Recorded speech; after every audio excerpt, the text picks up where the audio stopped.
Oi, gente, João Azevedo aqui. Eu sou um dos editores do Alcicast e eu vim mandar um recado pra galera que vai assistir no YouTube.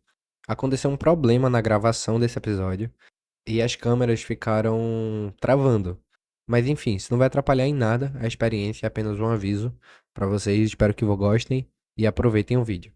Bom dia, boa tarde ou boa noite. Meu nome é Gabriel, eu sou um dos apresentadores do Alcicast e hoje eu estou aqui para mais um dia. Opa, gente, bom dia, boa tarde, boa noite também. Estou aqui novamente, mais um dia. E Pedro, que decidiu nos abandonar semana passada, né? Hoje está aqui, estou ao lado de Clara. Gente, meu nome é Clara e estamos aqui em mais um podcast.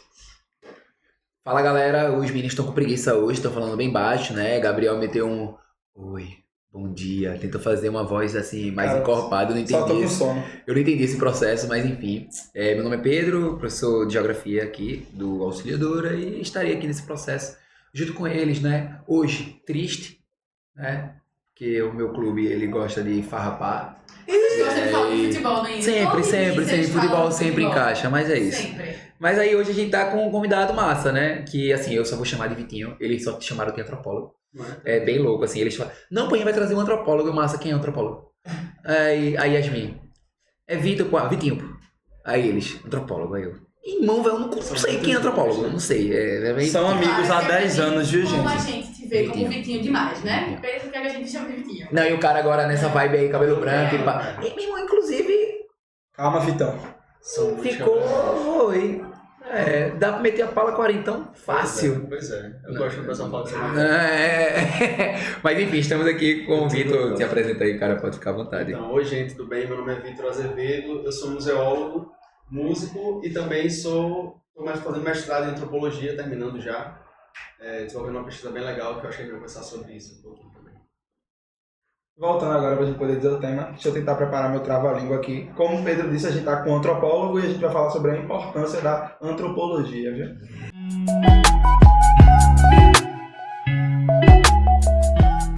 Antes da gente falar, né, sobre o antropólogo, eu quero... hoje é terça-feira, o Enem foi domingo. Foi.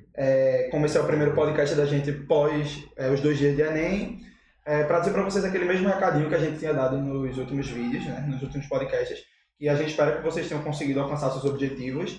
E caso não tenha sido dessa vez, manter o psicológico, se preparar, porque às vezes não é hoje, mas às vezes a gente consegue amanhã. Se não for amanhã também, tem outro dia, então não se frustrem com o resultado, tudo. Então vamos sempre buscar melhorar. E um beijão. E a primeira pergunta que eu queria fazer... Um beijão, né? Para aquecer o coração de todo mundo.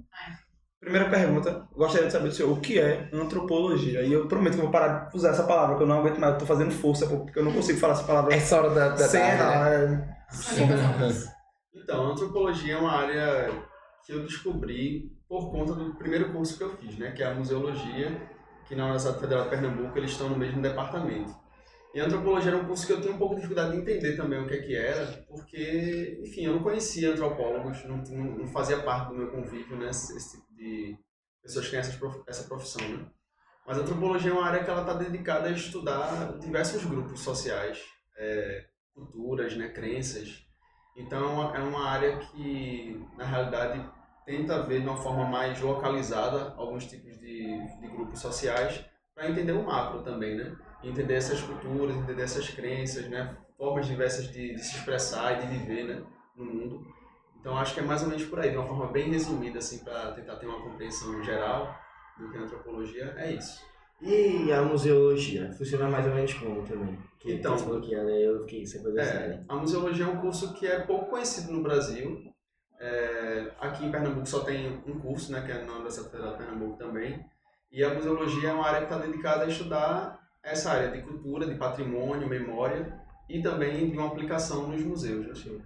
Embora não seja uma área que seja somente voltada para os museus, mas ela se formou dessa forma. Né? Começou como curso de museus lá em 1931 e agora, chamada de museologia, é uma área que está dedicada a estudar tipo, restauração, não restauração especificamente, mas assim, né? Técnicas de prevenção, de preservação de bens culturais, né? De obras de arte. Também preservação de patrimônios imateriais, né, que é o que eu mais estudo, na verdade. Assim. Mas tá isso, se o imaterial também vem nessa... inclui também. Porque a antropologia também tem essa pegada muito forte, de estudar patrimônio. Patrimônio material, no caso, são as manifestações culturais, né? Festas, enfim, artistas, né? E é uma coisa que eu gosto muito de estudar. E a museologia e a antropologia se encontram meio que nesse caminho, sabe? Meio por aí. Eu queria saber, porque, tipo assim, como tu falou, é um curso que só tem um aqui em Recife, Pernambuco, né? Eu queria saber qual é a dificuldade de você entrar e, tipo assim, ter meio que ganhar a vida com isso. Então, tanto a museologia como a antropologia tem essa... A antropologia aqui em Pernambuco só tem pós-graduação, né? Mestrado, doutorado. Na Paraíba ainda tem graduação, lá na UFPB, mas ainda assim é uma área pouco explorada, eu acho. E a dificuldade está justamente nisso, assim, de um reconhecimento das pessoas. Eu acho que por isso que é importante esse tema desse podcast, porque eu acho que tanto a museologia como a antropologia é pouco reconhecida como algo de valor, mesmo assim. E muita gente não conhece o que é que essas pessoas fazem. Sim. Por exemplo, a antropologia hoje tem uma importância muito grande no estudo, por exemplo, de comunidades indígenas no Brasil. Né? Tem o INCRA, que é um órgão federal que está totalmente ligado à questão de reforma agrária, ou até mesmo a FUNAI, né, que trabalha especificamente com as questões indígenas, e antropólogos estão lá, sabe, trabalhando pela demarcação do território indígena, por exemplo. E muitas vezes não são vistos. Né? E não são vistos, não são entendidos como parte fundamental desse processo. Né? E aqui a gente, em Pernambuco, tem esse curso, muita gente se forma, aqui em Pernambuco tem uma vertente muito grande para essa pesquisa de comunidades indígenas, na UFPE, mas é uma área que é pouco reconhecida. A dificuldade de se manter vivendo disso tá aí. E é tanto que você vê, tipo assim, você vê poucas pessoas formadas nisso, antropólogos, museólogos. Acho que até pelo falta de conhecimento do curso, né? E é o que a gente tava conversando, que, tipo, a antropologia, ela vem antes de, tipo, sociologia, essas coisas, né? Ela dá origem a esses novos conceitos, né? Sociologia, tudo. Tem uma construção assim que é bem legal de falar sobre a antropologia, é que ela está dentro do meio daqueles campos das ciências base que foram sendo subjugadas, né? Quando a gente pensa, por exemplo, antropologia, a própria filosofia e a sociologia, que ainda mesmo que vocês tenham como matérias escolares, são matérias que infelizmente elas têm tido um processo de regressão, né? do entendimento da importância. Tive até uma pergunta de uma aluna da gente, né, que seria a menina que estaria aí, que é a Iris, na qual ela perguntou assim, sim, qual a importância da antropologia? Né? Ela meteu exatamente essa, e eu achei uma pergunta bem sincera, assim, até porque ela é bem direta. Ela é muito ela não tem muito arrudeio, não. Tipo, ela manda E foi porque, tipo, eu fiz uma explicação para ela do que seria antropologia, por exemplo, jogando um pouco para o lado acadêmico deles, de que, por exemplo, o cara que está na sociologia, o cara que está na história, ele precisa de um material antropológico para poder fazer as identificações sociais. E aí ela meteu sim, mas e qual é a importância disso? Como é que a gente poderia explicar para ela qual é a importância de ter o estudo da antropologia? Então, eu acho que a antropologia está muito focada em ouvir as pessoas, sabe? Eu acho que a técnica antropológica, digamos assim, de pesquisar e de fazer esse trabalho é muito de ouvir o outro, né? Uma ideia que a gente chama muito de alteridade, que está sendo discutido também, né? De ser uma pessoa que pesquisa os outros. E às vezes você está até inserido no meio desse contexto também. Por exemplo, né, eu estudo uma manifestação cultural ligada à música que eu gosto e que eu faço parte de alguma medida, mas eu estou sempre escutando pessoas diferentes. Quando eu vou para o campo, né, fazer pesquisa de campo, eu estou ali querendo escutar essas pessoas e a diferença delas em relação a mim também. Né? De certa forma, eu vou para um ambiente que para mim faz parte do meu convívio, mas sempre tem alguma coisa diferente que eu vou conhecer. Então, coletar esse tipo de dado, né, de material que é diferente, mesmo achando, da gente se desafiar, por exemplo, né, assim, da gente pensar que a gente sabe de uma coisa que na verdade a gente não sabe de tudo. Sim. Né? Então, quando a gente vai atrás dessas pessoas, de ouvir essas pessoas, de buscar essas outras narrativas, né, e contra-narrativas também, eu acho que isso ajuda, inclusive, nesse processo, né, sociológico, histórico, da gente entender o que é que acontece, né. E eu tenho uma pesquisa muito voltada para a cidade, né? Para entender o que acontece na cidade do Recife, na região metropolitana do Recife. E quando eu vou para essa pesquisa, eu entendo que eu não sabia nem quase nada sobre algumas coisas. Mas tá vendo, Iris? Já tá respondido para você, né? Para você ligar, a gente corta e faz, Iris, aqui. Para você ter erro. Agora. Vai lá, Dani. Mas, tipo assim, é o que eu tava falando. Eu tava até vendo uma pesquisa de algum historiador falando que tipo assim, as pessoas, a história ela não pode ser tipo do ponto de vista, sabe? Mas aí eu vi outro cara falando que, tipo, não tem como não pegar pontos de vista das pessoas que viveram, entendeu? E Tem até que... quando tu tá incluído, eu acho que até quando tu tá incluso, né? Por exemplo, na música que você falou, como que lida, né? Sim, justamente porque é o que eu tava falando. Porque você tem que pegar pontos que você não sabe até ainda. Tipo, mesmo você acha que você sabe, você não sabe. E aí você descobre muito mais do que... Até tanto o podcast, assim, no todo. Por exemplo, a gente tá aqui conversando, a gente acha que sabe de uma temática, mas quando tu chega colocando o que tu entende, a gente vê que a gente não sabia nem da metade. E aí a gente vai criando essas ideias. E aí eu queria até falar com isso. Porque a antropologia, a museologia, a história no todo, ela é muito importante. E, tipo, ultimamente a gente vê que existe uma perca desse senso crítico. Tu acha que essa perca desse senso crítico pode fazer com que acarrete movimentos antidemocráticos que, tipo, as pessoas possam legitimar? Por exemplo, o golpe de 8 de janeiro que teve, né? Ele poderia tentar legitimar ele como um golpe democrático. Por exemplo, o golpe de 64 foi colocado como uma revolução democrática, que era necessária para acabar com o comunismo no Brasil. Sendo que foi colocado como necessário, sendo que se é um golpe, não é necessário. E é errado. Aí eu queria saber contigo, tu acha que essa perca desse senso crítico pode acarretar? Não, com certeza, com certeza. Eu acho que é uma pergunta boa. Cara, Daniel. Eu acho que ele deve ter, rapidinho, né? É importante sempre fazer uma introdução sobre quem é Daniel. É bem provável que ele tenha dormido e aí em algum momento ele sonhou, não é? E nesse sonho ele encontrou Max. E aí no que ele encontrou Max, ele fez: Max, alivie minha mente. Construa uma pergunta pra mim, por favor. E aí ele já acorda assim, tipo, João! Aí João, que é o irmão dele, se assusta assim, entende? Aí ele, meu irmão, velho, eu tava aqui numa parada e tal. E aí João não sabe nem o que, é que ele tá falando. Pô, bom dia ainda. Só pra dar uma dedo dessa pergunta. Sem brincadeira, eu não sonhei. Eu tava no ônibus e eu tava tipo assim, eu tava no fone de ouvido do ônibus e eu tava tipo escutando um podcast que eu vi hoje. Eu tava intelectual. Escutando um podcast tudo. Aí eu falei, pô. Aí eu comecei a pensar, sabe, tipo, dessa questão de perca do senso crítico das pessoas, porque acaba que esse golpe, tipo, essa tentativa de golpe que teve foi civil-militar, foi considerado civil-militar, porque ele foi apoiado pelos civis. E eu comecei a pensar, tipo, já que ele vai vir, eu vou perguntar a ele. Você diz que ele é polêmico, esse tipo de coisa não, aí, mete. E ver onde tava, pô, todo um ônibus assim, pá, tá. Porque, tipo, é uma coisa que eu sinto muito, tipo, não só de mim, por exemplo, porque eu busco tipo, ter mais senso crítico mesmo, que nem tu falou. Eu acho que, tipo, eu tenho, mas quando eu converso contigo eu não tenho, entendeu? Tipo, é muito bom porque eu absorvo essas coisas. Tudo bem, Daniel, parabéns, Daniel. E...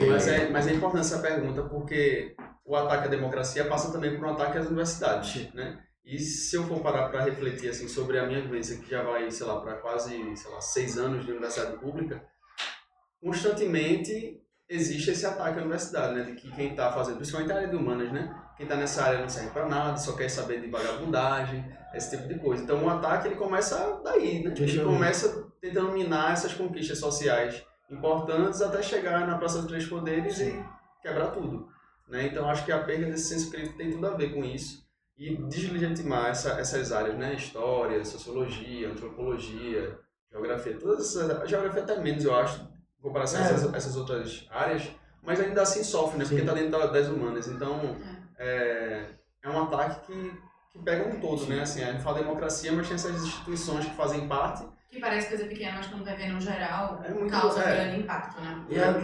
E, tipo, é muito engraçado você ver que tem gente que fala, tipo assim, não precisa estudar história. Mas você precisa entender o que aconteceu para o que está acontecendo hoje em dia. Obviamente, você não tem que colocar o que aconteceu para explicar o que acontece hoje. Porque aí você já entra no negócio de anacronismo, né? De, tipo, você tentar explicar algo que acontece. Ele traz mais coisas, né? Hoje em dia. Busca. Sendo que aí, tipo, é muito engraçado você ver que estavam colocando esse golpe de 8 de janeiro para algo como se fosse, tipo, que deveria ter acontecido, porque não era aceito e tal, que nem foi na Revolução Militar, né? Na Revolução Militar, no golpe militar. Então, tipo, é muito engraçado. E quando a gente entra nessa perspectiva de história, de antropologia, de museologia, a gente entende que a história, ela precisa ser preservada. E é tanto que tem... Eu vou até... E quando a gente pega isso, a gente vê a importância da antropologia, né? Eu até anotei aqui, porque eu tô que nem Emily hoje, até anotei que tem um historiador, Peter Burke, que ele fala que a história, ela é como um lembrete. Porque, por exemplo, pra quem não sabe, antigamente nas bibliotecas tinha um cara que ficava lembrando as coisas, porque as pessoas queriam esquecer, tipo, elas esqueciam e lembravam. E ele fala que, tipo, a história, ela esquece, entendeu? As pessoas esquecem da história, e a história precisa ser lembrada diariamente.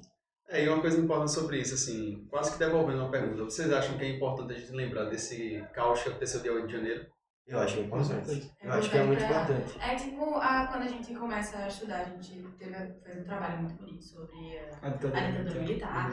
E é extremamente importante estudar os caos, eu diria, que acontecem para justamente se defender cada vez melhor. E eu acho que também... Que, tipo assim, a nossa democracia, ela sofre, muitas vezes, ataques. E isso foi um ataque grande, que conseguiu, assim, né, vamos botar entre muitas aspas, que conseguiu ser contido, botar entre muitas aspas, porque, né, vamos entrar nesse contexto, e tipo, é exatamente esse o objetivo, estudar o que aconteceu de ruim, para aprender e saber como defender o próximo que... E é o que eu acho também, tipo, você precisa entender o que aconteceu para você entender todo um contexto, porque aquelas pessoas estavam ali por quê? O que é que elas entendiam, o que é que elas pensavam, então você precisa entender esse conceito também de, tipo, o que é que elas estavam fazendo ali, por que elas estavam fazendo aquilo ali. Vejam sendo errado, qual é o pensamento delas de estar ali naquele momento? Porque elas achavam que estavam certas, sendo que isso é um golpe, e elas estão sendo colocadas também no golpe.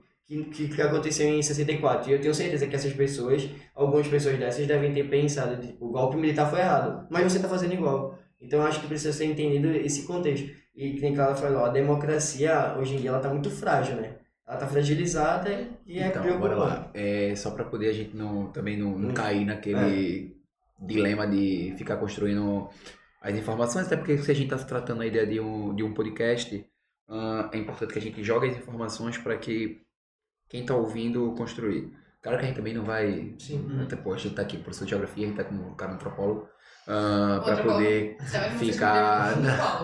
Pra gente poder também ficar criando uma linha tênue aí, alegando que pode entender pro outro lado. Não, errado é errado. Sim. Mas não acho que a nossa democracia é frágil, a nossa democracia ela é recente. A nossa democracia ela só tem aí 40 anos, né? Mais ou menos, né? Que nem 40 anos. E aí, assim, a nossa democracia ela ainda está no processo que a gente tem um termozinho, né, que a repórter Petra usa, né, que é uma democracia em vertigem, né, assim, tipo, ela ainda está num processo de engateamento, né, ela é uma jovenzinha que está vivendo aquele período da adolescência, e aí é importante a gente entender como é que a gente vai construir, mas aí só para poder jogar para Vitinho essa relação da tua pergunta, a gente tem uma linha bem importante sobre esse processo, né, do lembrar, né, que tem uma lógica, né, que é lembrar o antes para não fazer agora e construir bem o futuro, né, e tal. O papel do museu, por exemplo, né, o museu ele está aí fazendo esse processo de traçado da memória, só que quando a gente vai para a relação da antropologia, a gente tem a ideia do aspecto do indivíduo enquanto modelador da sua história. Então o museu, às vezes, ele pode ser um museu em que conta uma história na qual não é que você concorda, né? Mas ele está fazendo o papel dele. Porém, ele não está fazendo um papel em cima daquilo que a gente chama como base histórica comum, e sim da base histórica na qual ele lide. Por exemplo, lá no Rio de Janeiro, você tem dentro do Batalhão do Exército Central do Brasil, né? Você tem um dos museus mais antigos, que é o Museu do Exército Brasileiro, que fica perto da famosa... Não é padaria, não. É a famosa doceria Colombo, acho que é esse o nome. E eu tive a honra de visitar esse museu, e assim, é um museu do Exército, pô. Então, se é um museu do Exército, ele tem lá o índio. Não sei se vocês sabem, mas aquele indígena que é considerado o primeiro a ter o contato, ele é chamado de o índio, né? E ainda tem essa nomenclatura lá. Você tem a ideia da honraria associado à independência, só que a independência ela está associada a um movimento militarizado. Você tem a república é uma saudação militar, pô. A república ela surge com um processo de golpe militar, mas ela tem uma romantização, porque pô, a república, querendo ou não, foi benéfica, né? Você estava abandonando o império, mas só que quando você entra lá, você tem uma trajetória dentro de um museu, dentro de uma referência histórica. Então é se ligar que Não é sempre que esse referencial histórico vai estar para aquilo que você acredita, né? É um referencial histórico. E a loucura que fica até pensando tênue. às vezes que, sei lá, por exemplo, a gente tem que pesquisar coisas que quando você escuta as coisas das pessoas falando, você não concorda com a pessoa, mas meio que você tem que ir com isso e estudar aquilo. Faz parte, sim. Eu perguntei muito essa questão do museu também, porque está sendo feita, está já executada, na verdade, uma exposição sobre o dia 8 lá em Brasília, né? E aí eu tava até vendo que, eu acho que foi uma amiga que é lá do Brasil, lá tem museologia também, e aí eu acho que ela trabalha no Senado, uma coisa assim, o estágio que ela faz é uma loucura assim. E aí tem um memorial do Senado e tal, e aí fizeram uma exposição, e aí tem uma obra lá, que se não me engano é de Rui Barbosa, meio que um busto assim, que tá com afundamento assim na parte da cabeça. E aí decidiram não fazer o restauro dessa obra, justamente para dizer, ó, isso aqui foi no dia 8 que aconteceu. E a gente vai deixar assim para contar a história, sabe? Sim. E aí isso também tem a ver com museologia, tem a ver com antropologia, porque foi o que tu falou. Assim. Que é não negar a história, né? E a antropologia ela surge, quem funda os museus, na verdade, é a antropologia. Sim. E a antropologia passa por um processo que vem até hoje da gente repensar o próprio campo, né? Porque a antropologia ela surge muito nessa perspectiva do europeu colonizador que vai lá nas comunidades mais isoladas tentar entender essas pessoas e aí escrevem do jeito que eles querem, sabe? E aí isso é muito criticado, apesar de ser uma base muito importante para a gente estudar como é que é feito esse trabalho antropológico, mas essas pessoas meio que eram os colonizadores modernos, né? E a gente hoje em dia tenta justamente desfazer um pouco dessa visão, fazendo uma pesquisa, indo até as pessoas, não necessariamente tão isoladas assim, às vezes perto da gente, mas que a gente escute e tenha essa dimensão ética de dizer assim, ó, o que essa pessoa está dizendo é o que a gente vai colocar. A gente pode até interpretar, fazer uma crítica ou não, concordar ou não com o que ela está falando, mas é o que ela está dizendo. E mas você se encaixa nesse papel também de falar o que se encaixa do que você acha? Também, assim, porque, por exemplo, eu estou pesquisando uma coisa que eu falo muito sobre as questões das periferias do Recife. E aí, às vezes, eu encontro uma pessoa, faço uma entrevista, enfim, para entender o que é que ela pensa sobre a situação dela vivendo na periferia, e ela fala uma coisa que é meio que um senso comum, todo mundo sabe que é difícil e tudo mais, mas quando tem outra pessoa que chega, não, assim, não tem um problema nenhum. Eu não vou necessariamente concordar 100% com o que ela dizer, com o que ela está dizendo, mas ela está dizendo isso, então assim, eu vou ter que saber como dialogar com esse dado, sabe, e comparar com os outros também. Ô João, tu no começo do podcast eu vou até roubar na João Vitor. João Vitor. Então, ele tem são três pessoas aqui. A gente tem um antropólogo, Vitor e João. Então vamos lá, João Vitor, o antropólogo. João Vitinho, o antropólogo. Beleza, tá bom, não consigo falar antropólogo. Vai tirar o raciocínio do cara. Eu vou pegar a pergunta de Clarinha, porque tu falou agora da questão da pesquisa, aí eu tinha lembrado que quando tu chegou aqui, o senhor, né? Aí sim, Gabriel. Pode continuar desse jeito. Aí eu queria saber se o que você disse que você estava trabalhando num projeto, numa pesquisa com a questão do brega funk e tudo, não foi? Aí eu gostaria que o senhor pudesse explicar pra gente. Porque tu como um bom bregueiro, né? Um bom ouvinte, bom dançarino. Não, pô, honestamente, é porque eu tô... É porque eu tinha que agregar uma coisa e só pra agregar a pergunta dele, porque sempre colocam um brega funk como o mal, né? Que leva termos pejorativos. Mas aí, bora lá, agora fazer como ele falou. A gente tá aqui pra escutar, então a gente não vai dar opinião social nesse processo. Bora lá. É o processo de pesquisa, Mas isso é importante, porque assim, a minha pesquisa hoje, ela tá focada em entender os impactos do brega, do movimento brega, e isso é importante definir, assim, né? O movimento brega como um patrimônio imaterial do Recife, né? Do município.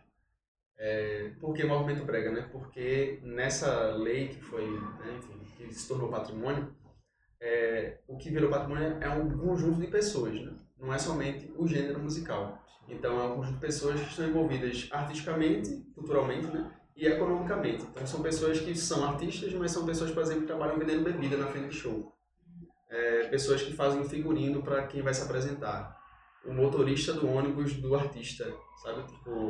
Então é um conjunto de pessoas. Isso foi patrimonializado em Recife. É um conglomeradozinho, né? Uma cadeiazinha que tem associado esse processo. Não é só a música rádio, é todo movimento que envolve. Exatamente. Inclusive o público, né? E esse público, esses artistas, esses profissionais, quase todos, uma grande maioria, são provenientes da periferia do Recife, da região metropolitana, né?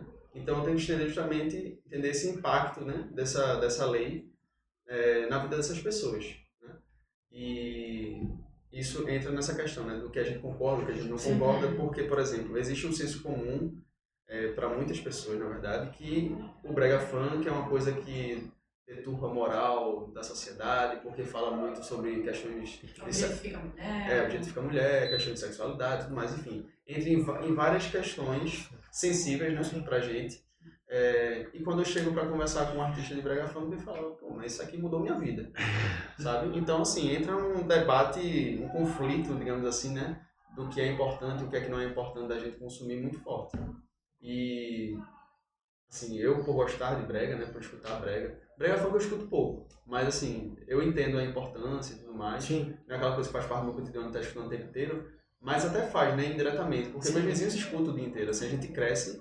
Quem é de Recife, região metropolitana, cresce ouvindo. Uma fã de brega. Ouvindo brega o tempo inteiro, né? Então, assim, e a minha pesquisa antropológica é justamente isso, é tentar entender o impacto dessa lei de patrimônio para a vida social recifense, né? Para a vida dessas pessoas que fazem parte do movimento brega, mas para o conjunto de pessoas, por exemplo, da forma que é ocupada a cidade do Recife hoje. O movimento brega, depois dessa lei, ela, por exemplo, começou a ter um show no sábado de carnaval no Marco Zero. Era uma coisa que não existia.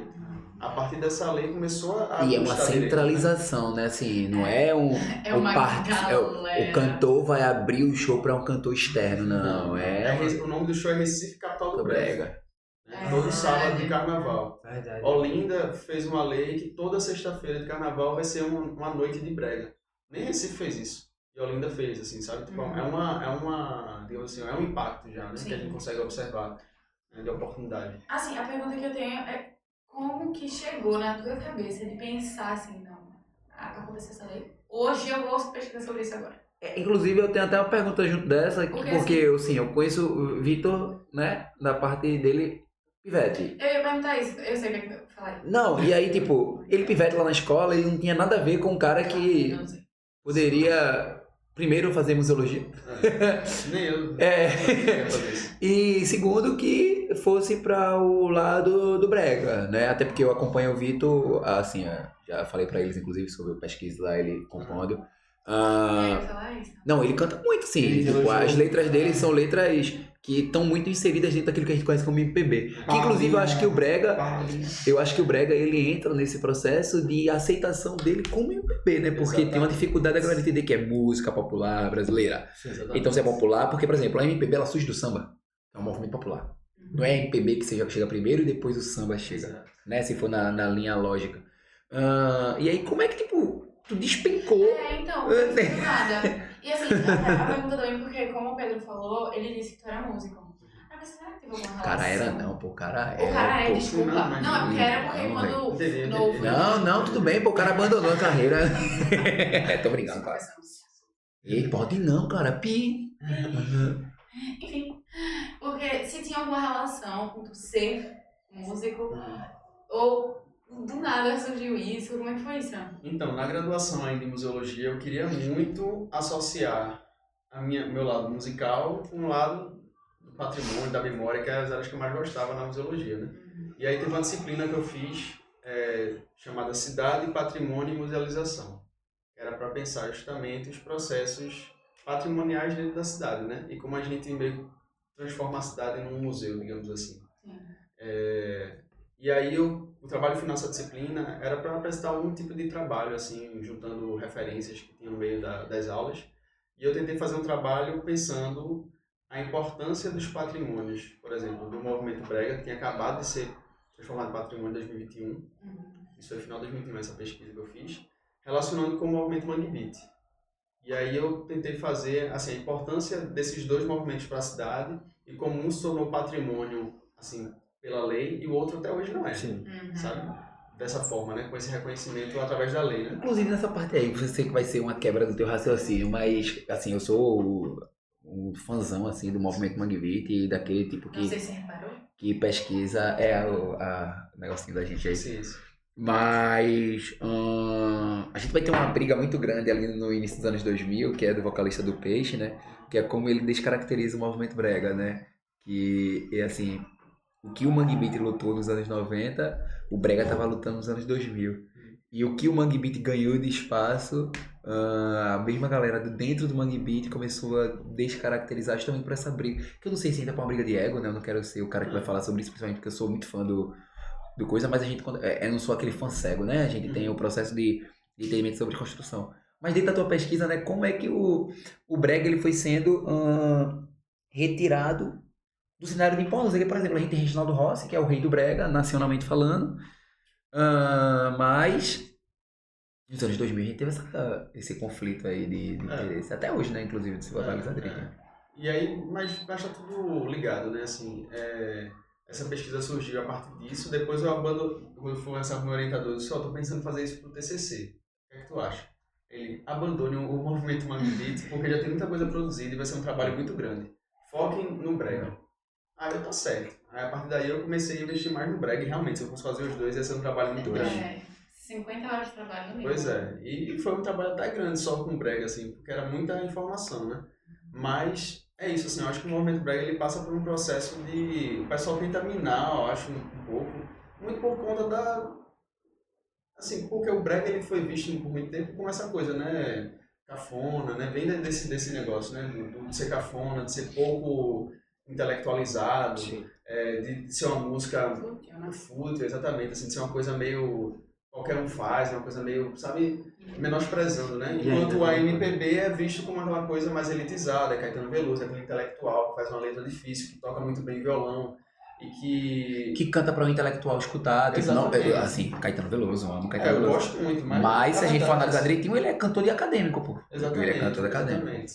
E aí o movimento brega, e aí eu defendo muito essa pauta, assim, né? Ele é a música popular brasileira, né? O brega, ele é talvez a grande música popular brasileira, porque conversa com todo mundo. Sim. Do mais rico ao mais pobre, assim, ele tá ali. É sobre dor de cotovelo, é sobre, enfim, tomar uma na mesa do bar e ficar triste. É sobre, enfim, é sobre a nossa vida, né? É sobre a vida da maioria das pessoas que vivem, né? Sobre esse cotidiano. E ele consegue conectar pessoas de, tipo, diferentes lugares, tudo diferente. Ele liga e ele une. Eu acho que o massa é isso, que teve alguma música no TikTok que viralizou recentemente, que era um brega. Só que, tipo, aqui, todo mundo... Eu não lembro qual era a música, mas eu sei que era uma música que aqui todo mundo conhecia. Só que, tipo, começou a viralizar no TikTok, e aí o Brasil inteiro começou a conhecer a música. Caramba, claro. E, tipo, nossa, eu ouvi essa música hoje. Aí, eu, tipo, é muito estranho isso, né? Porque a gente escuta tão frequentemente. Que é esse movimento de renascimento, né? Que o TikTok traz, né? Atualmente, por exemplo, tá o Diladinho, né? Que é um funk, né? E tal. Que é um funk pra, tipo, a gente pirraia imitando, Sim. né? E aí eu vejo os pirra dançando hoje, só que aí... Eu tenho uma crítica muito grande ao TikTok, que é a descaracterização de algo que já foi feito. Né? Por exemplo, tu tem esse ladinho mesmo, tu tem uma coreografia pronta, tu tem um processo ali associado àquele momento. E aí o TikTok ele meio que esquece quem fez, né? Se quem fez não luta pra mostrar que, ó, essa música aí fui eu, viu? O TikTok ele coloca como se fosse um áudio aí, em que ele bota só a dancinha lá como um processo. Assim, nada contra o TikTok, até porque é graças ao TikTok que faz com, por exemplo, o passinho ele volte a ser falado, ou o brega ele volta a ser falado, ou, sei lá, um vídeo. Tem uma menina mesmo que eu gosto muito de acompanhar ela no Instagram, ela é daqui de Recife, não sei se você sabe, que eu não lembro o nome dela, mas ela ficou muito famosa porque ela toda vez vai pra um barzinho assim, bem aleatório, um barzinho pega bebo assim, ela bota cerveja. Daí ela foi criticada que é uma menina branca, blá blá blá blá. É, essa daí mesmo. Eu conheci o boy dela, mas ela não. O boy dela, inclusive, é música e foi embora. Fiquei com a raiva do caramba deles. Cara, eu botei ele numa pelada dizendo que ele era meu amigo e pá, pra poder ele jogar uma pelada, né? E aí, o cara, 2 peladas depois, terminou com a doida e foi embora. E, tipo, ia pelada. Pois é. E aí, mais importante. tá ligado? Não, e assim, é mensalidade, né? Pelada é mensalidade, o cara simplesmente foi embora. Nem pra dizer falou aí, gente. Mas enfim, ela acabou, de certa forma, levando pra uma galera que não faz parte desse convívio brega, não é? A ideia da boemia, né? Sim. Pô, pro meu avô já morreu, né, e tal, mas meu avô hoje seria noventão. E meu avô é do movimento brega raiz, daquele cara que tá lá com aquele copo americano, a cerveja mais amarela possível, e tá tocando brega. E pra ele, por exemplo, o brega também era... Pô, que eu não vou lembrar o nome do cantor. Lembra aí de um cantor antigo, muito antigo, assim, que todo velho com certeza escutava. Não, Reginaldo Rossi não. Hoje tem um som ainda aqui em Pernambuco, Valdir Soriano, sabe? Tá nessa linha aí, Valdir Soriano, tem outro que a galera vai chamar aquele... Toca bolero, eu acho. Que é mais, entra muito essa Minha mãe, bolero. eu acho que minha mãe sabe. Poxa, como é o nome desse cara, velho? Não vou lembrar. Mas enfim, eu sei, a gente sabe. João disse que não tem tempo, não. Mas aí, tipo, essa galera tava nessa música, né? Aí na geração passada, tu tem aí o Reginaldo Rossi, tu Aí tem vem um Conde Sobrega depois. Conde Sobrega e tal. E hoje tu tem uma juventude, que tá escutando o Conde Sobrega, jogando ele num patamar Exato. que talvez na época dele ele não tivesse. Não, ele tá o auge dele de reconhecimento agora. É agora. É muito É louco João isso. Gomes, que é de outro gênero, assim, já É, reconhecendo o cara, chamando pra cantar. É um texto muito bom, inclusive, depois eu recomendo, assim, que são dois jornalistas, né? Um é Tiago Soares, que ele é professor lá da UFPR, curso de Comunicação Social, e o outro é Manuel Bento, que também é jornalista, assim, trabalhando na Folha, eu acho, de Pernambuco, a JC. E eles fizeram um texto que é a nacionalização do brega funk, assim, que passa muito pela questão da rede social, né? E aí vem Brega Bregoso, né? Instagram, Facebook, vem as outras páginas de fofoca. O Brega hoje, ele tá crescendo nacionalmente, as pessoas, os influencers. Não, o passinho do Brega Funk, ele tá no Sudeste, né? Assim. E para além da questão artística, né? A questão de ser influência, né? Anderson Neif hoje ele é mais influência do que ele em si, se a gente for Ei, pensar. fala você não, que a gente tem uma fã ali. Não, mas é assim. Fangueu ali, fangueu. Nem digo que é bom, nem digo que é ruim, mas assim, a questão de você pensar justamente que A influência deles. a É função muito deles, Sim. o movimento brega hoje não é somente um movimento artístico. É um movimento de Irmão, é o influência corte de social cabelo, dele. velho. É o corte de cabelo. É tudo. Ele fala em corte de cabelo de brega, tem aquele corte. É um cara que é pernambucano, sabe? Tipo, a galera começa a usar também, querer usar. A ponta preta. O melhor nem pior de Neif. Ah, sim, tá aqui. Do ladinho. Cadê? Pedro? Aqui, pô, foi mal e eu cadê esse legalzinho? Ah, Tá aqui. É do Nem melhor nem pior, apenas diferente. É isso aí, ó. Diferencial. Lembrando que isso aí como nada se cria, tudo se copia.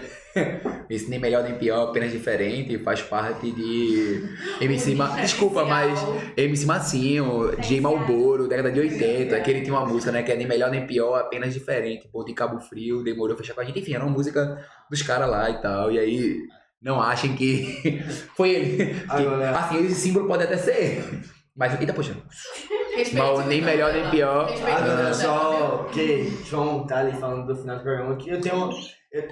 Tá de boa? Ei, mas tu tem uma pergunta, não tem não? Eu tenho. Eu já tava comentando Eu tenho. alguma coisa comigo. Eu só queria fazer uma pergunta, né? Que, tipo assim, polemizando, saindo desse aspecto musical, hoje atualmente tá tendo. O cara só quer polêmica, pô, vem um Não, assunto ele- leve, ele- pô. A gente tá aqui envolvendo música. É que, tipo, envolvendo hoje, polêmica. atualmente, né, tá tendo essa PEC, né, de acabar com a escala 6 por 1. Meu irmão, que o cara tá trazendo, velho. Vou ter que trazer, ó. Vou ter que trazer. Ei, Vê, tu tá trazendo pra um cara que trabalha no ramo da música, que inclusive é um ramo assim, que a gente só vê a ponta, né? Que é o cara que ganha muito dinheiro. E aí a gente tem até um aluno, um colega deles aqui, que é João, que ele ia ficar mal feliz, inclusive, de participar. Ele tá no SEMO, né, e tal, tá todo aquele processo. Ele, assim, toca todo tipo de instrumento possível. Ele faz conservatório Né? acho que desde 2020. se não me engano. E toca tudo. E tá nesse processo do cantar e tal. E aí ele ia ficar muito feliz. E aí tu traz essa parada da escala 6 por 1, porque eu tô tentando misturar. Uhum. Porque, por exemplo, o movimento musical é um movimento da noite, né? É um movimento que tá ali na escala 7 por 0, porque tá na escala do Me Chamou Vou. Né? Assim, aparecer o trabalho, eu vou. Se aparecer 2, 3 trabalhos no mesmo dia, É o jeito. dando pra escala na hora, eu vou chegar. O Bermoto, meu amor, né? Quando dá pra levar na moto, o baterista não tem como, né? Aí eu espero, vai no carro. Levou o Mas aí, tempo enfim, na joga essa pergunta aí, porque entra pra essa ideia aí. Não, pô. né? Porque, tipo assim, Hã? eu acho que. Sem propaganda. Por quê? 99. Eita, desculpa, pô. Vai criar e derrubar. Você vai derrubar o YouTube, derruba. Tá falando muito pra... Não pode não, é nenhum. Tá, a gente bota o Claro, sempre atrapalha. Volta pro Daniel. Ele é inconveniente, né? Pronto, você pega uma moto, você vai de moto. Depende, você pega a moto do seu tio. Mototáxi, mas vai. Aí pronto, aí tipo assim, eu acho que a questão da pergunta não é nem mais sobre, tipo, ser contra ou ser a favor. Mas eu acho que é sobre, tipo, no geral, do que é que tu entende, o que é que tu acha, o que tu vê, o que é que pode ser feito. E o que isso influenciaria pra tu, no teu Também. caso, no teu processo de trabalho? Não, mas eu acho que é importante, E porque... hoje é antropologia psicologia podia Vocês fazer muito isso. Eu acho que é importante porque pensar nisso é pensar no bem-estar da sociedade, né? E pensar, inclusive, na questão de produtividade, né? Que é o que a gente está falando muito. Assim, a redução da carga horária de trabalho semanal, dos dias trabalhados, assim, influencia positivamente na produtividade, né? Já está comprovado, assim. É uma coisa que a gente tem que pensar sobre. E pensando também até na questão musical, na questão do trabalho acadêmico e tudo mais, professor, né? Assim, é uma coisa que a gente tem que pensar sobre, né? Porque professor hoje é extremamente sobrecarregado, Não, né? a gente Assim, não tem nem essa linha de escala 6x1, 4x3, não tem. Não tem, né? Tipo, E nosso meio... só para comentar, teve até na Alemanha, né, que tava tendo essa coisa de ter escala 4x3, não sei se se eu tiver errado, me complemente, por favor. Que era escala 4x3, e aí teve um período de tipo teste, meio que foi teste, e agora 70% querem que seja colocado. Pra gente ver que tipo, tem um aumento de produtividade legal e que vai ser melhor até para as pessoas. O Brasil também passou por esse teste, tá? Só que foi para determinados cargos de trabalho, inclusive os cargos mais de ramo tecnológico e tal. E realmente teve um aumento, né? Mas enfim, porque eu tô jogando a pergunta na ideia assim que pronto, eu como professor, essa discussão eu entro muito mais no âmbito coletivo, de pensar no próximo, no cara que trabalha no shopping, por exemplo, do que pra mim, porque minha escala ela é muito assim, de acordo com o que eu quero ganhar, né? Porque infelizmente a gente vai discutir sobre outro ponto, essa desvalorização do salário profissional, blá blá blá. E pra tu entrar, eu acho que é a mesma coisa, assim, imaginando que tu não esteja atuando no cargo de antropólogo, né? Que aí no caso tu estaria vinculado a algum espaço. Mas sim no âmbito musical mesmo. Como é que tu, enquanto musicista, enxergaria esse espaço? Eu acho que mais na linha do coletivo, né? Não... assim, porque, por exemplo, para artistas, digamos, que não têm um grande reconhecimento, talvez é uma coisa que interfira um pouco, sabe? Mas, por exemplo, tem artistas que são muito grandes, assim, tem pessoas que trabalham realmente, assim... recebe salário mensal, né? Exato. Não é, tipo, por show que faz. Inclusive essa galera que é um pouco maior aqui, sei lá, Conde Sobrega mesmo tem uma estrutura hoje de equipe muito grande, assim. Ele é produzido pela ON Produções, que é uma produtora maior, assim. Eu participei de uma parte da minha pesquisa dessa vez, foi acompanhar um show de Conde.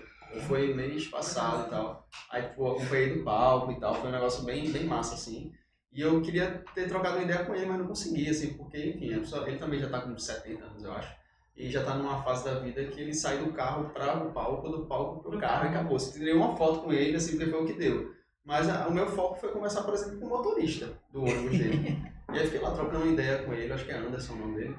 E aí ele ficou falando... Anderson, você está vendo nosso podcast? E aí ele falando assim, não, já trabalhei com o Zezé de Camargo, já trabalhei com uma galera muito grande, assim. E, tipo, o cara tava lá, era um sábado, chovendo...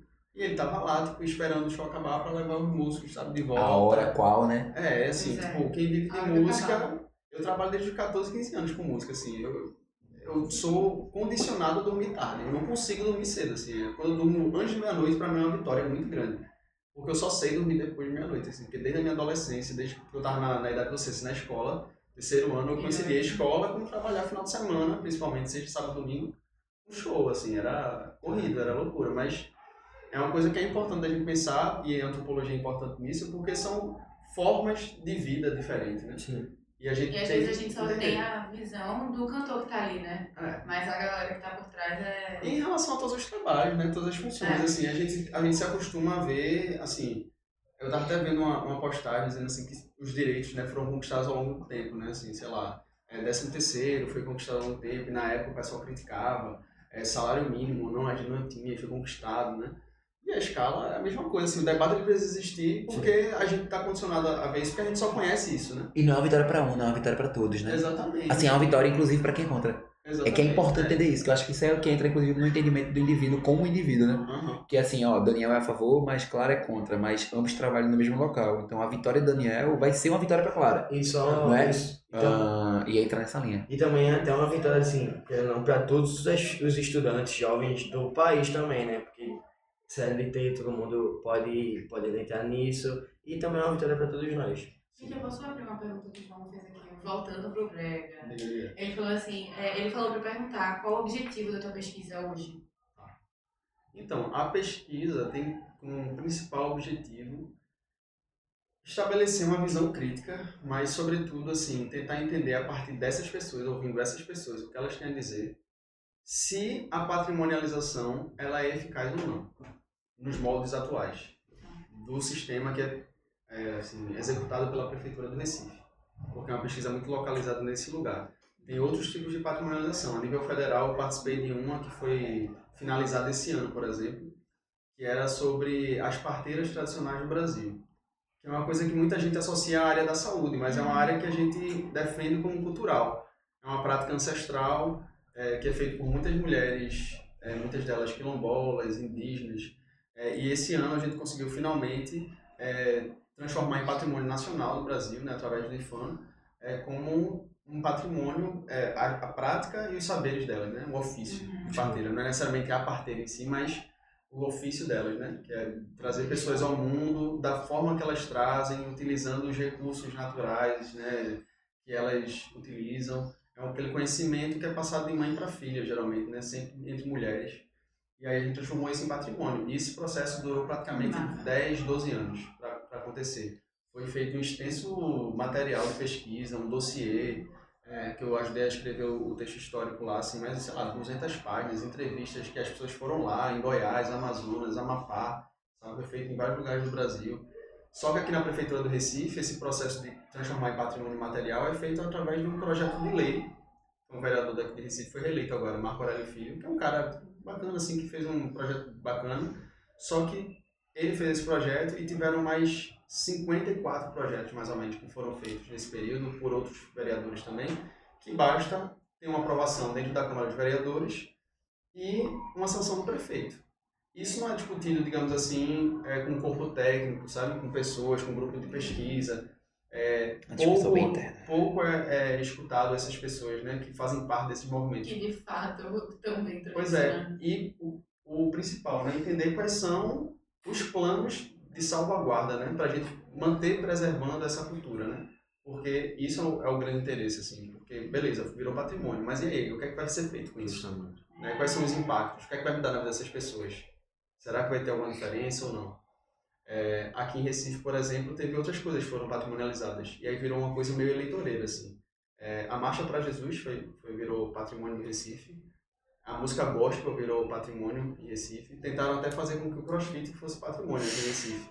E aí a crítica não é necessariamente na coisa em si, Entendi. mas é no processo, no que valida uma coisa como patrimônio ou não. Loucura, né? Sabe? E eu acho que até também, tipo assim, não sei, mas eu acho que essa questão de, tipo, patrimonializar essas coisas pode acarretar tá patrimonializando tudo, então, tipo, não é importante, entendeu? Entra justamente nessa Acaba ideia. Se da tudo é banalização, né? patrimônio, nada é patrimônio. Justamente. Traz da Entendeu? banalização, né? Do E que eu- é de fato. E eu não sei até essa pesquisa que tu fez da parteira, muito legal. Tem até o tema da redação do Enem, né, que foi o Desafios para a Valorização da Herança Africana. Também pode entrar nessa Tem tudo a ver, perspectiva, né, tem tudo a ver. Tem tudo a ver, porque as parteiras é isso. As parteiras, elas... A primeira, inclusive, parteira do Brasil, do mundo, inclusive, a ser reconhecida como parteira. Inclusive, tem um filme, né? Acho que lança ano que vem, né? A ideia é no... Tem um filme pra estar sendo produzido do caramba, que é sobre a primeira parteira, né? Que é Brasil e uma mulher preta. Uma mulher preta, tipo... Vê, no Brasil, branquificado, eugênico, século XX, e a primeira parteira reconhecida como dentro da área da medicina, né? Porque é importante entender, né? Essa parteira ela é reconhecida como alguém que está dentro do campo da obstetria, né? Ela não é a obstetra, mas ela está nessa área. Talvez ela entenda, inclusive, mais do que o obstetra, né? Não há ideia, assim, de o que é importante ali? Fazer o filho nascer. Então, pronto. Ela, naquilo ali, ela é melhor. No resto, aí você pode discutir ciência. Mas naquilo, ela é melhor. Tanto é que a gente serve para discutir, assim, pensar historicamente, né, o Brasil, os partos feitos em hospital, assim, sei lá, não tem nem 100 anos pra cá. E antes disso, o pessoal nascia como, né? Como é que o pessoal chegou ao mundo? Foi pelas mãos das De lá pra parteiras, cá né? tem que ter chegado ao lugar. Pois é, e aí tipo, muito do conhecimento médico hospitalar veio desses conhecimentos das parteiras, que são meio que negligenciados. O pessoal tem muita parteira que inclusive se sente ameaçada pelos médicos e pela essa estrutura hospitalar, que diz que elas não sabem de nada, discrimina, diz que é um processo que elas estão ali meio que se intrometendo, sabe? Então muitas delas acabam fazendo curso, por exemplo, de técnica e enfermagem para dar essa legitimação para o ofício delas. Tem uma aqui em Pernambuco que é bem importante, que é a Dona Prazeres, que ela é patrimônio vivo de Pernambuco. Tem duas, na verdade. Ela e uma outra parteira que é Pancararu, lá do município de Jatobá, eu acho, que ela é indígena, né? E ela também é parteira. E elas duas são patrimônios vivos de Pernambuco também, que aí já entra em outra categoria, né? O patrimônio material é patrimônio vivo, que é uma categoria muito importante também, que valoriza essas pessoas. Ilha de Itamaracá tá nessa linha, por exemplo. Ilha de Itamaracá. Jatobá, para quem não sabe, é onde o Rio São Francisco, o Rio Capibaribe, ele mais ou menos nasce ali, né? Na relação de Jataúba, Jatobá, lá, médio norte. Mas, ó, Professor de geografia. não, sabe porque como tem a galera que vai escutar em áudio, né? Isso É legal. Audiodescrição. Mas, ó, o filme se chama Madame Duroc, que é uma coprodução com a França. E aí fala sobre a primeira mulher a obter o título de parteira no Brasil. O nome dela era Maria Josefine Mathilde Tem uma Duroc. desse filme? Ele vai ser lançado ainda, e ela não foi no século XX, ela ainda no século XIX. E aí ela foi a primeira parteira no Brasil a se tornar membro oficial da Academia Nacional de Medicina, né? Que é a ANM. Que é uma academia, assim, gigantescamente antiga, Que a né? gente Assim, sabe que tiveram vários empecilhos, né, antigamente. e aí veio, assim, né? É importante, porque é uma questão que muita gente liga à saúde, mas a gente defendeu. Tanto é que a primeira vez que foi feito esse processo, eu era pirrainha, assim, eu não estava nem imaginando entrar na universidade, mas eu já estava trabalhando nisso lá em 2010, 2011, e foi negada a primeira vez, porque disseram, não, isso aqui é da parte da saúde, não é da cultura. O pessoal insistiu, brigou e tudo mais, e aí foi reconhecido agora como patrimônio cultural e material do Brasil, sabe? Mas, assim, é um processo extenso, é um processo que demanda conversa. Eu fiz transcrição de muitas das entrevistas que aconteceram, né, nesse período, 2019, foram feitas. E a partir de, sei lá, 98, eu chorava fazendo transcrição, né? Porque era uma história, você olhar assim, como é que pode acontecer? Uma Inacreditável. mulher de 98 anos que começou como parteira fazendo o próprio parto dela. Porque a parteira mais perto morava, sei lá, a 1 hora de distância, assim, no meio do mato.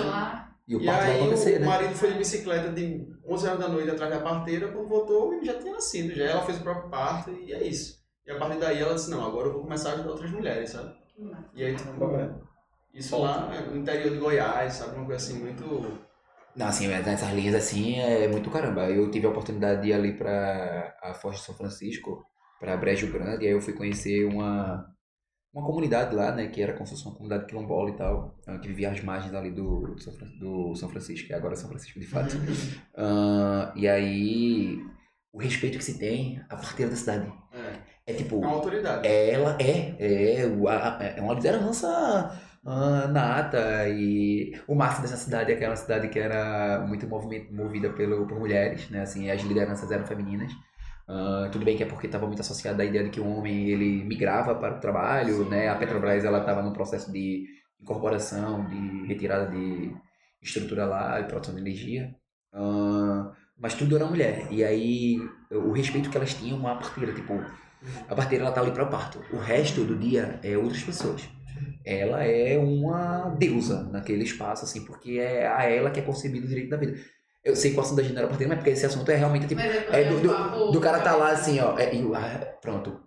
Vocês que. Pronto, ela quer fazer psicologia, né? Então ela vai estar dentro do campo da escuta. Ele quer fazer direito, vai estar no campo da escuta. Sim. Eu acho que não tem nada mais gostoso do que você escutar alguém que não é da área da ciência. Né? Ele é um antigo falando sobre o processo, que você vai ter que jogar uma ciência em cima disso, né? É importante você saber diferenciar.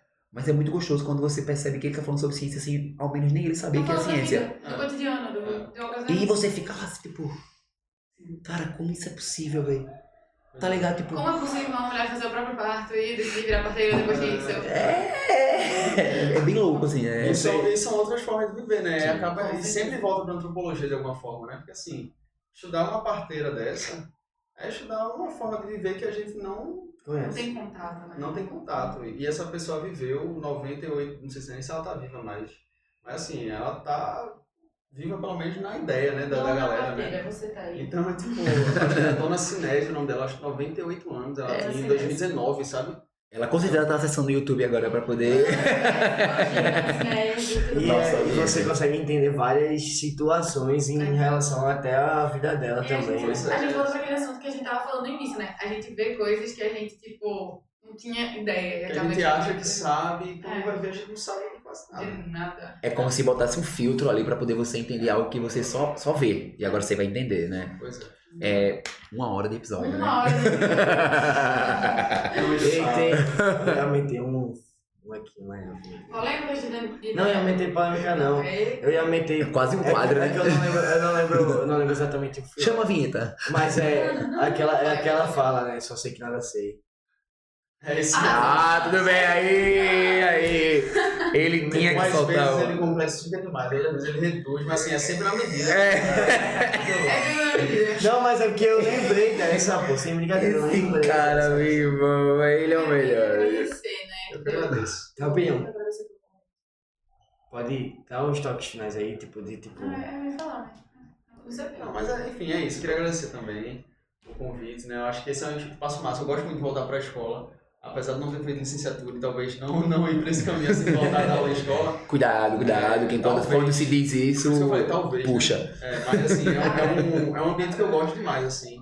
Tava falando para Pedro assim que vocês estavam falando assim, não vai acabar a escola e tal, mas dá saudade, pô. Quando eu lembro dessa época, assim, faz 8 anos que eu acabei o 3º ano. Nem faz tanto tempo assim, né? O meu, né? O teu já faz um pouquinho mais. 12 anos, é. Mas assim, é uma coisa que é massa. 2011 eu tava viva. Mas é um espaço bacana, assim. Eu acho esse projeto muito massa. Assim, quando o pessoal falou, quando o João, né, falou comigo sobre, eu achei muito interessante, porque é isso, assim, né? As pessoas estão começando a acessar outras formas de conhecimento e fazer isso na escola, com o apoio da escola, já é uma coisa que eu queria ter tido na minha época. Sim. Se eu estivesse lá na minha época, com certeza teria feito, engajado também nessa ideia, porque é massa. E é uma oportunidade de conversar com pessoas diferentes, né? Uhum. E vocês, inclusive, decidirem boa parte das suas escolhas baseadas também em conversas como essa, assim, enfim. E tipo, eu entendo... 2012 aqui. Eu só fui fazer um cálculo, né? Porque tu dissesse que eu terminei em 2011, eu dizendo que há 12 anos atrás, aí ela Não, meteu é em porque 2011. Tava lá na É formatura. porque ele falou, quando eu era pequena, eu não pensava em nada, 2011. Eu falei, nossa, 2011 é Não, pô, na minha formatura, ele tava na minha formatura ainda como fundamental, pô. Isso aí. Eu era no ano ainda, pô. Pois é. Mas é isso, acho que é massa. Mas é muito massa, tipo, fazer, por Foi essa exemplo, experiência, né? fazer parte desse projeto, tipo assim, não é só a gente, é tudo um corpo, sabe? Tipo, toda uma divisão de trabalho por trás, a gente até brinca disso, mas é realmente uma divisão de trabalho por trás. E tipo, é muito massa, porque, por exemplo, a gente participou do Boas Práticas e uma das minhas falas foi tipo isso, de tipo, a gente conversar com pessoas de tipo que a gente nunca imaginaria de estar conversando e tratar sobre esses assuntos, sabe? Acabei de Porque- saber de parteiras. Não queria saber, senão Foi, eu pensei. e tipo, é porque é muito massa, porque tu vive isso, sabe? A gente não vive isso, a gente vive em outra realidade, mas tipo, quando tu chega aqui pra conversar, a gente sabe do assunto, sendo que a gente não sabe tanto sobre quanto tu sabe. Então a gente meio que conversa e a gente entende, E tem e essa todo mundo troca. entende. Então é uma troca muito massa que, tipo, eu acho que tem esse projeto aqui, mas pode ser levado pra todas as escolas aí do Brasil, tá? Com certeza. Nenhuma vai ser como o Oscast, mas pode ser levado. Aí ele meteu essa. Tive que meter essa. Mas é aquela coisa também, eu acho que isso é um momento importante também, assim, passou o Enem e tudo, mas quando eu fiz o meu primeiro Enem valendo, foi em 2016, eu queria fazer para jornalismo, por exemplo. Uhum. Então, eu não passei em jornalismo. E aí eu peguei e não fiz nada, assim, eu passei um ano meio que estudando de novo, e aí eu queria passar em jornalismo e não passei de novo, mas, aí eu descobri a museologia no SISU, assim, tipo, e aí eu disse, eu acho que isso aqui eu vou gostar de fazer, se eu passar. Aí eu passei, comecei a fazer e foi, assim, a melhor escolha que eu fiz. Sabe? Então, eu espero que esse podcast também, de alguma forma, Seja fruto, né? ajude alguma pessoa que esteja indecisa, sei lá, ou que... O que acha que quer uma coisa, na verdade quer outra. Deixa o recado aí pra galera que terminou o Enem e tá com medo ou qualquer coisa só pra fazer. Já que, né? O mundo não vai se acabar se não der dessa vez. Vê se não vem de concorda novo, comigo. não. A primeira entrada é para o curso que você quer. A segunda entrada é para o curso que você entra. Porque vale a pena você entrar na faculdade e sentir a universidade. Vai. Agora, claro, não é qualquer curso, né? Você não vai botar, tipo, sei lá, você é de humanas e você botou engenharia... De pesca. Eu tinha uma área ali que eu gosto, assim, geografia era uma delas, história era uma delas, a psicologia era uma delas, assim, coisas que eu sentia que eu poderia gostar. E aí museologia apareceu, eu achei... E eu fico nessa também. Sem brincadeira, vai me dar mais dúvida, pô. Mas a ideia é essa, tu vai ter dúvida sempre. Tu vai ter dúvida sempre. Então, é esse negócio, você vai ter dúvida sempre. Porque, tipo, eu quero ingressar em Direito, mas eu tenho, tipo, áreas que eu, tipo, penso muito em fazer, tipo, ciências políticas, eu penso muito em fazer, até filosofia mesmo, eu penso em fazer isso. Mas entenda, tem áreas que elas te permitem entrar em outras. Exato, Então, direito. Tem um professor meu, por exemplo, que ele fez a graduação em Direito, mestrado em Direito e o doutorado em Ciências Sociais na Unicamp. E ele atua mais como antropólogo, às vezes, do que como advogado, sabe? Então... Eu acho que eu vou seguir sim. É possível. É possível. Então, Vai nessa aí. agradecer mais uma vez a apresentação do mundo, agradecer a todos que estamos aqui. Muito Essa obrigado. equipe aí. Gabriela tá quase Agradecer dormindo. atrás, agradecer ao nosso convidado que hoje foi tão... Como é que eu ia dizer? Assim, conteudista, essencial. Que trouxe tanta coisa pra gente poder falar. Gabriel ficou empolgado quando ele disse que estava tramitando um projeto de lei sobre crossfit. Aí ele, Ficou empolgada. quero esse dia. Eu só não esperava, tipo, ele falando. Não, mas é Não, muita mas coisa mesmo. brega funk e tal, aí eu aqui, verdade, aí o cara, crossfit eu, pô, que massa, lembrei logo de Fábio. Nosso professor. Não, porque é sério, porque na verdade que o crossfit vira patrimônio, tudo bem, né? Acho quem que gosta. Fábio, É, mas o acho que não Wellington. passou não. O do CrossFit eu acho que não passou o do CrossFit não não. passou. Mas assim, é aquela coisa. Deve ter algum motivo, eu não vou citar nenhum, mas deve ter algum motivo, né? Mas quem gosta, pode gostar, né? Nossos agradecimentos. Acho que tinha alguém ligando. Nossos agradecimentos aos nossos produtores José, Túlio e Yuri, aos nossos escritores Matheus e Pedro Henrique, à nossa parte técnica, João e Iris, ao nosso design, Renan, Giovanni e Laila, a nossa divulgação, JB Santiago, que hoje está presente aqui, rara, ela está aqui, rara. E a nossa administradora Lara, agradecer aos nossos apresentadores presentes, a Gabriel, a Daniel e a mim, agradecer mesmo. Boa, galera. Agradecer a... E agradecer a Vou falando aqui que a câmera não sei. E é isso, gente. Agradecer a Yasmin também, né? Que não pôde estar aqui, mas agradecer a Yasmin. E a atuação de Jana. E a atuação de Jana também, psicóloga. E agora, mano, deixa aqui Instagram, qualquer coisa. João falou pra ele deixar o Instagram, não sei o quê, porque João tá ali longe, não dá pra ouvir. Feito aqui, ó. Pode No deixar. Instagram Para é- seguir, músico, É isso. apoiar os artistas. Ei, tu vai ter que dar aí, peraí. Ele tem uma tatuagem. Vai ter que dar uma palhinha, Não. Vai. Só no... Só Na capela, pô. Só uma palhinha. Eu sou envergonhado. Esse ano Não. É na Revista História. Mas veja só, siga lá no Instagram, Victor com C, viu? Victor com C. Ponto Azevedo PE, lá no Instagram. E lá no Spotify também eu lancei uma música em abril, Desconfiada, o nome da música. Que massa. E vou lançar uma música também agora no final do ano, provavelmente, com um amigo meu. Uma música é Tua Voz. Aí vai ser legal também. Vai ter a música de encerramento, vai ser a música É. de encerramento. Ei, não, mas sério, pô, só um trechinho de alguma, velho. De Dá alguma. uma música, né? Vitinho. Não, mas é de alguma das músicas dele. Cara, sabe aquela ideia de. Ele tá realmente querendo. Não, mas é porque sabe aquela Mas é. ideia? Eu já falei pra ele, pô, ele sabe disso. Sabe aquela ideia de você escutar uma música em que você escuta só no processo assim de. Todo Você mundo vai. fecha o olho. Não, você vai sentindo a música assim, você vai. Essa que eu lancei ela começa assim, né? Tipo, Vai. Presta atenção. O que é que você está me dizendo? Dentro das palavras vejo mais. Você me analisa com o som do silêncio, decifrar. O que eu digo sem nada demais, nada demais. Estourou o vídeo, João! Ei, eu vou ter Eu tô moral. Entendeu? Essa tá no É toda Spotify. uma poesia. Você transcende, pô. É toda uma poesia. Essa é que tá no Spotify. Tá no Spotify. Essa tá no Spotify. Gente, vamos escutar, pelo É desconfiada, amor de pô. Deus. Rapaz, eu vou abrir meu Spotify aqui agora. É uma assim, uma... E é isso, gente. Tchau.